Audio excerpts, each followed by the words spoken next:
Assalamualaikum warahmatullahi wabarakatuh. Bismillahirrahmanirrahim.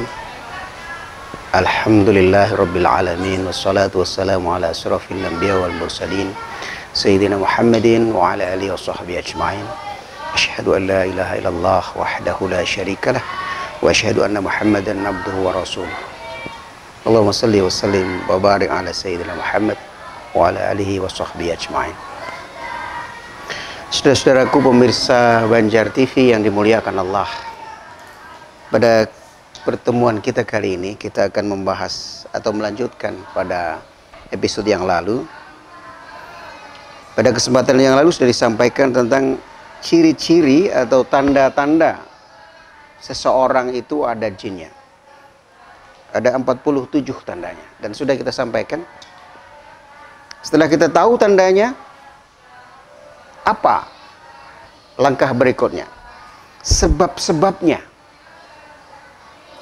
Sebab-sebab jin masuk ke dalam raga manusia. Ini yang penting. Dan apabila saya sampaikan pada kesempatan hari ini dan pemirsa sudah tahu, nanti hindarilah sebab-sebab masuknya jin ke dalam raga manusia. Ada berapa sebabnya? Ada 14 sebab. Sebenarnya banyak sebabnya, tapi saya ringkas menjadi 14 sebab. Saudaraku pemirsa Banjar TV yang dimuliakan Allah. Yang pertama, sebab-sebab daripada jin bisa masuk ke raga manusia adalah teriak-teriak di tempat yang dikeramatkan atau di tempat yang angker. Tempat-tempat yang dianggap dimuliakan oleh kebanyakan manusia, kemudian dia melakukan hal-hal semacam itu jin bisa masuk.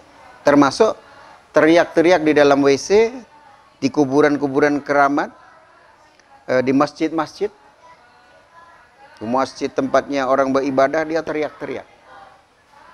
Yang kedua, menangis atau merintih sebelum tidur. Bapak-bapak kalau punya istri, saudara-saudaraku kalau punya istri, kalau malam bikin istrimu senang. Jangan kau bikin istrimu nangis. Kalau mau bikin nangis besok pagi aja. Malam itu jadikan istri kita itu senang. Pokoknya malam itu jangan sampai ada pertengkaran suami istri. Karena apabila ada seorang wanita atau laki-laki yang malam-malam menangis, itu jin bisa masuk ke raga manusia. Ya, bersenang-senanglah di malam hari. Atau beribadahlah di malam hari. Jangan malam-malam menangis. Kecuali menangisnya saat tahajud. Atau menangis ketika kita melakukan sholat. Atau sedang membaca Al-Quran, dia menangis. Maka, apabila semacam ini, boleh dilakukan. Tetapi apabila menangis, sekedar menangis untuk hal-hal yang tidak baik, apalagi menangis karena pertengkaran suami istri, maka menangis semacam ini akan menyebabkan jin masuk ke raga manusia. Pemirsa Banjar TV yang dimuliakan Allah. Yang kedua, tanda-tanda jin masuk atau sebab-sebab jin masuk ke raga manusia adalah perasaan terlalu takut. Selalu takut ya. Kemana-mana takut, ke WC takut, ke tempat yang gelap takut, ke kamar mandi takut, serba takut. Itu justru setan atau jin bisa masuk. Kita harus punya keyakinan bahwa tidak ada yang perlu ditakuti di muka bumi ini kecuali Allah Subhanahu wa taala. Ya. Dan kita dibekali dengan ayat-ayat Allah sehingga kita tidak boleh takut kepada siapapun kecuali kepada Allah Subhanahu wa taala. Yang kelima, kebalikannya, terlalu gembira. Terlalu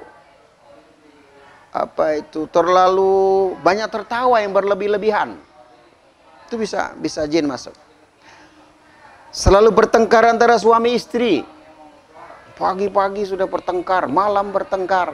Sering bertengkar suami istri itu jin mudah masuk. Yang ketujuh, terlampau marah, penyarikan, sedikit-sedikit marah, ada sedikit masalah marah, Hutang nggak dibayar sehari, marah. Ya, anaknya kesalahan sedikit marah. Selalu marah, itu jin bisa masuk ke raga manusia. Yang kedelapan, memperturutkan hawa nafsu. Nafsunya diturutkan. Ya, saya kira pemirsa sudah bisa memahami sendiri yang dimaksud ini. Nafsunya dituruti, pengen zina dituruti, pengen judi dituruti, pengen ngerampok dituruti, pokoknya kemaksiatan semua dituruti, jin akan masuk ke raga dia. 9. Terdapat gambar-gambar seperti lukisan anjing, patung, salib, atau yang lainnya yang diharamkan oleh Allah di dalam rumah, atau gambar-gambar artis yang telanjang dan sebagainya. 10. Perempuan yang suka bersolet. Perempuan yang suka bersolek di luar. Ya, perempuan yang bersolek di rumah untuk suaminya itu pahalanya besar. Tapi kalau bersolek ketika di pasar, ya, apalagi pakaiannya minor, sore-sore maghrib-maghrib pakai celana pendek, pakai motor metik ke pasar hari Jumat, pakaiannya minor, itu jin jatuh cinta kepada saudara. Dan ini yang gampang kesurupan. Sementara kalau di rumah, dia nggak mau bersolek. Kalau tidur nggak bersolek, pakai galuh langkar. Pipinya pakai penuh dengan galuh langkar. Akhirnya suaminya bingung mana buritnya, mana pipinya ini. Ya. Jadi bersolek boleh tapi di rumah. Tapi bersolek untuk di luar, saudara bisa diikuti oleh jin. 11. Perjanjian antara jin dengan tukang sihir. Nah, ini khusus ya. Ini ada kesepakatan-kesepakatan. Nanti kita akan jelaskan secara panjang lebar tentang ini di season yang lain. Yang ke-12, jin jatuh cinta kepada manusia. Ya, ini saya sering menangani. Ada seorang wanita masih belum menikah, tiba-tiba pintu rumahnya dikunci, pintu kamarnya dikunci, tapi tiba-tiba ada laki-laki yang melakukan seperti suami istri.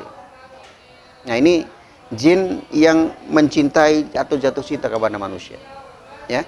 Atau yang sudah suami istri. Saya beberapa kali meruqyah seseorang, ketika suami sudah mulai berangkat kerja, tiba-tiba suaminya ngetok lagi, minta hubungan suami istri. Padahal suaminya jauh bekerja. Ternyata yang menyetubui dia itu adalah jin yang menyerupai suaminya. Maka dari itu kita diajarkan oleh Rasulullah, apabila mau tidur, bacalah Fatihah 4. Al-Fatihah sekali, Qul A'udzu sekali, Qul A'udzu birabbil falaq sekali, An-Nas sekali, Qul A'udzu birabbin nas sekali, kemudian ditiupkan di tangan dan dioleskan ke seluruh badan. Jadi apabila ada jin yang menyerupai suami atau jin yang berbentuk apapun ke rumah, dia tidak akan bisa mengganggu. Yang ke-13. Nah, ini bahaya ya. Jin bisa masuk ke raga manusia kalau suka baca buku-buku horor, sering melihat film-film horor, sering melihat cerita-cerita hantu, atau sering mainan-mainan pocong. Itu benar-benar akan dimasuki. Ya, jangan suka anak-anak atau saudara pakai mainan-mainan pocong. Itu berbahaya ya. Benar-benar bisa kesurupan. Dan yang terakhir atau yang ke-14, cara atau sebab-sebab jin masuk ke raga manusia adalah ini yang paling banyak umat Islam tidak tahu. Paling banyak umat Islam yang terlupakan. Apabila di dalam rumah atau di dalam badan seseorang ada benda-benda keramat seperti ajimat, keris, besi tua, basal-basal, rajah-rajah, guci-guci, kepala menjangan, minyak-minyak dan sejenisnya. Minyak yang saya maksud ini bukan minyak goreng ya. Minyak di sini ada misal minyak buluh perindu, ada minyak nyong-nyong, ada minyak bintang, ada minyak, kalau dia ada minyak semar mesem ya. Kalau minyaknya dioles itu langsung mesem. Ya, perempuan-perempuan yang susah ditaklukkan itu dioleskan di pipinya, dia langsung jatuh cinta. Nah, minyak-minyak semacam ini saudaraku, para pemirsa Banjar TV, itu akan menjadi teleponnya para jin setan untuk menggoda masuk ke raga manusia. Pemirsa Banjar TV yang dimuliakan Allah, saya kira inilah 14 sebab atau cara jin bisa masuk ke raga manusia. Dan saya berharap marilah kita hindari 14 macam ini, kebiasaan ini, agar kita dan keluarga kita, saudara-saudara kita terhindar dari gangguan jin. Wallahu a'lam bishawab. Mudah-mudahan kita semua dihindarkan dari gangguan setan atau jin. Saya kira ini yang ingin saya sampaikan. Mudah-mudahan kita akan bertemu di lain kesempatan. Hasbunallah wa ni'mal wakil. Assalamualaikum warahmatullahi wabarakatuh.